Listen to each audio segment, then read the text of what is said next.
Hello, hello, hello, everyone. Welcome to Relationship Talk with Sharonda. My name is Sharonda Parker, and I am your host. And today we're going to be talking about gender identity and gender dysphoria. And what made me decide to talk about this was because I received an inbox from a customer, and the customer is a female. However, mentally she identifies as male. And she was concerned about which sexual enhancer she should purchase. And my response to her was, I recommend that you purchase the sexual enhancer for the gender that you were assigned at birth, okay? But being that happened, it made me say, you know what? This is a lesson that I need to teach on, okay? Because gender dysphoria is real, all right? So we're going to get started. Before I get started, let me give a shout out to Fredrina. Yes, Auntie is back blonde. Yes, I did the dark colors for a couple of months or whatever to see how I liked it. And this is just me. I love my blonde hair. This is me. Another great thing is I'm 6 pounds away from goal. I am weighing in at 205. My goal is 199. So I'm excited about that. So I'm pushing really, really hard to get down to that 199 before the year is out. That is my goal. Thank you to Challenge. Y'all, them my people. Them my accountability partners. We gets up and we gets it. I was out this morning at 7 o'clock. Guess what? Getting rained on, drizzled on and everything. Getting them 4 miles in. Because people say, oh, it's raining. You gonna walk in the rain, but get them 4 miles in. 42-degree weather, getting them miles in. Like, it's serious over here. Yes, I ain't gonna melt. I know I'm sweet and sugar, but I ain't gonna melt. But anyway, let me get started with my lesson. So we're gonna talk about gender. Just because people were assigned a certain gender at birth does not necessarily mean they always accept or identify with that gender. So the first thing we're gonna talk about is gender identity. Gender identity is how you see yourself, meaning that I know that when I was born, I was assigned a gender. The doctor said this is male, this is female, right? But as a person grows up, sometimes we don't necessarily see ourselves as the gender that the medical professionals assign to us. So that's where gender identity comes in. And we have to determine, how do we see ourselves? Like, for example, I'm Sharonda. When I look in the mirror, I see a female, I see a woman, meaning that I accept the gender that was assigned to me as birth, right? However, if I looked in the mirror and I saw Stephen instead of Sharonda, and I saw myself as a man, that means that I don't accept it. And I honestly feel like I'm in the wrong body. I'm a person, but I'm in the wrong body. I feel that I'm something else. Or some people may look and say, I don't know what I am. I don't necessarily feel like I'm a man, but I don't necessarily feel like I'm a woman either. And we have that to happen as well. The next thing we have is gender expression. Gender expression is about the way we express ourselves to the world. This is our outward appearance. Now, this can be kind of funny, right? When I was growing up, there was a such thing as girls being tomboys.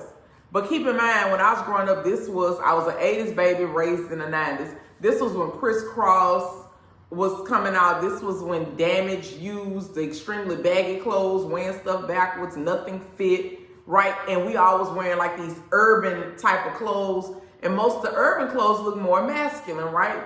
Well, with gender expression, this is the way we display ourselves to the world.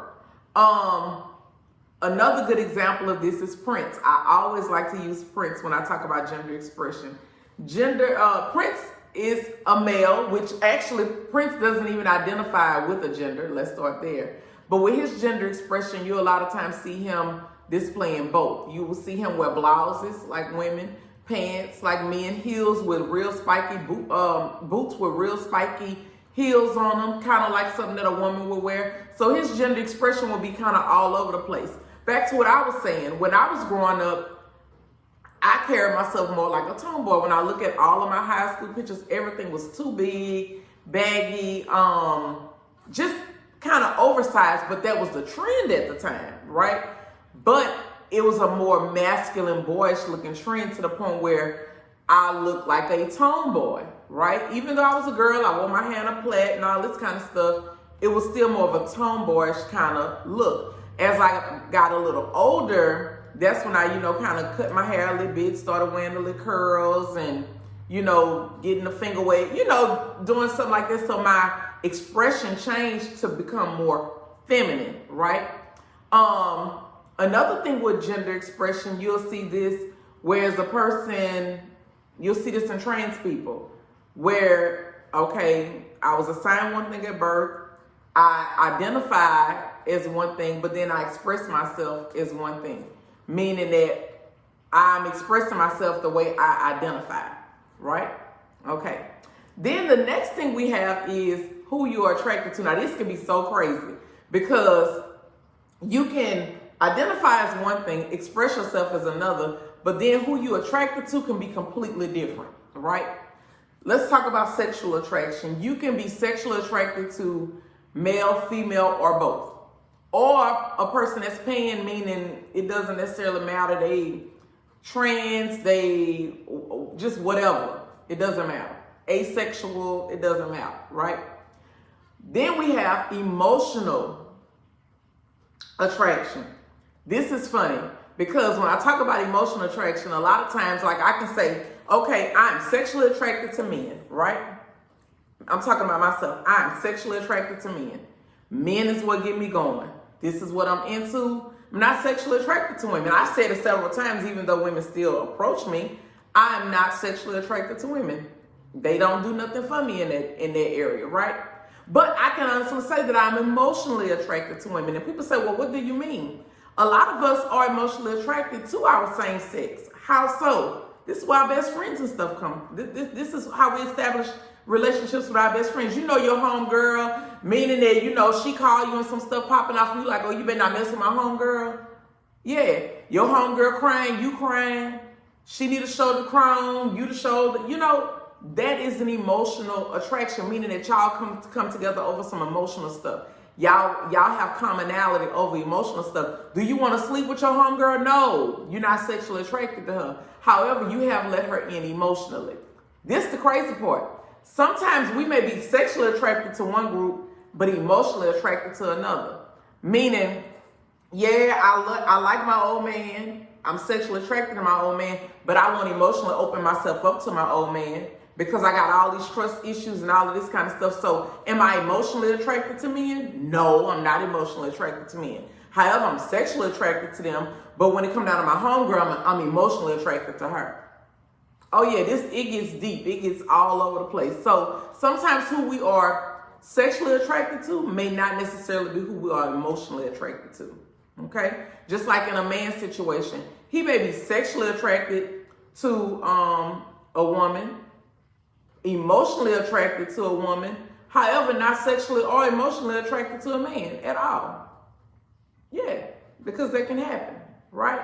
So, with that being said, I wanted to talk about the gender dysphoria because today we're finding out that a lot of people are feeling like they don't accept the gender that they were assigned at birth, and they choose to express themselves in a different way. I wanted to teach on this because what I want us to start doing is extending some grace to the people who are experiencing this. That way you done got the lesson from Sharonda Parker, so you understand that who they see themselves in their mind may not necessarily be how they express themselves. So you may have some men that see themselves as women, right? Who go out into the world and express themselves as men, meaning they put their suit on and they dress like a man, but even though in their mind they feel like they're a woman, but then they are sexually and emotionally attracted to something different. Or the opposite, or the same sex or something like that, even though they're expressing themselves in another manner, right? So just because we identify one way does not necessarily mean we always express ourselves the way that we identify in. And when people don't, they're considered to be abnormal, queer, all of this kind of stuff. Whereas if you're more on the traditional side like myself, meaning I was assigned female at birth, I identify as a female, I express myself as a female, I'm sexually attracted to men, however, I'm emotionally attracted to both. I'm emotionally attracted to men and women, meaning that I will open myself up emotionally to both men and women. I can establish friendships with men. I can establish friendships with women. However, I'm sexually attracted to men. Right? So that was my little quick lesson today. I hope it all worked out. I hope you all learned something new, different. When you see people in your circles, your family or whatever, and they are kind of dealing with this type of stuff, now you know what's going on. And you understand that, okay, there's a difference between the identity and expression and the attraction. All right? All right. I hope you all have a wonderful, wonderful day. It is storming here in Baton Rouge, Louisiana. I'm going to find me something to wear. I mean, not to wear, something to watch. I've already watched, what it is, Kindred or whatever. Kindred, something. I don't know, one of them. Something, I can't remember the show was on Netflix or Hulu. Pretty good, but I'm going to find me something to watch on TV up in here today while I get through this rainy day. And I'm going to go have some fun this evening because it looks like some of the people in my little circle said we're going to hang out tonight and have fun. So I'm going to tell y'all, I know y'all say no new friends, but y'all better get y'all a friend circle. Y'all are not too old to establish friend circles with people. I have been married over 20 years, and for those 20 plus years, my husband was my primary friend. I didn't hang out with a friend circle or anything like that, and that's fine. I understand that for people that's in relationships. But y'all single people who talking about you waiting on you waiting on your Boaz and your man to come and all this kind of stuff. How, when you don't leave out the house and go anywhere and do anything? You and your friend circle need to get together and do stuff and have fun and live this thing called life. Yes, do it. Enjoy it. Have fun. Live it. Yeah. Oh, thank you for all of the people that came out to Ruffins this weekend for the Ugly Sweater Party. I hosted there this weekend. Let me see what else we got going on. The rest of the year is all kind of private events. I don't have anything else that's public for the public. Everything that I have is private. If you have not booked your party with me for 2023, you need to do so because my calendar is filling up. I was sitting at the Waffle House this morning and I done put like 3 different 5K races in my calendar that I'll be attending next year. So meaning when I put stuff in my calendar and I say I'm going, that means I ain't working on that day. That means that I ain't about to do no party on that day because I got something planned. And a lot of times when I go and I hang out with the people in my friend circle, we may go to do one thing and then we'll end up doing something else. And hell, we might even end up staying out there. So I don't be wanting to cut out my fun. So if you booking your party, you better book it ahead of time. That way I can make plans to be there. So when my people tell me, oh, we got something going on, I can go, I can't go because I got to work that night. Because if you booked it, I will be there. But if you came after I done planned something else, then you got to pick another date. I did my application for BNA, and one portion of it has already gotten approved, so I'm excited. And if everything goes the way I plan it to, I will be at Hito in Jamaica in October for the homecoming. But I plan to attend my first nude event, my non-sexual nude event before then. I'm looking forward to this journey. I've always wanted to do it. And of course, I just say 2023 is all about me. And if y'all didn't pick up on that, catch that slogan, you better catch it. 2023, all about me. Yes, I'm doing the things that I want to do. That's why all these men that's contacting me about wanting to code and be in relationships and all that, I ain't really trying to do all that because I don't want y'all coming in trying to stifle my fucking fun. I don't want to hear nothing about me walking around with all my ass out and me naked because that's what I plan on doing next year in 2023. I plan on doing all the stuff that I want to do in the communities that I want to do them in. And that's what I plan on doing. So a lot of times, men down south, they traditional. They don't want to get off into, they be feeling some type of way about the woman they with, moving how I move. So I probably ain't the one for you no way. So yes. I'm just looking forward to having a time, y'all. And finding somebody in my tribe, because I already know whoever I deal with, they probably going to be non-traditional just like me. And we're going to have a ball together. And we're going to live happily ever after. Probably along with some other people too. Yeah. All right. Y'all be good.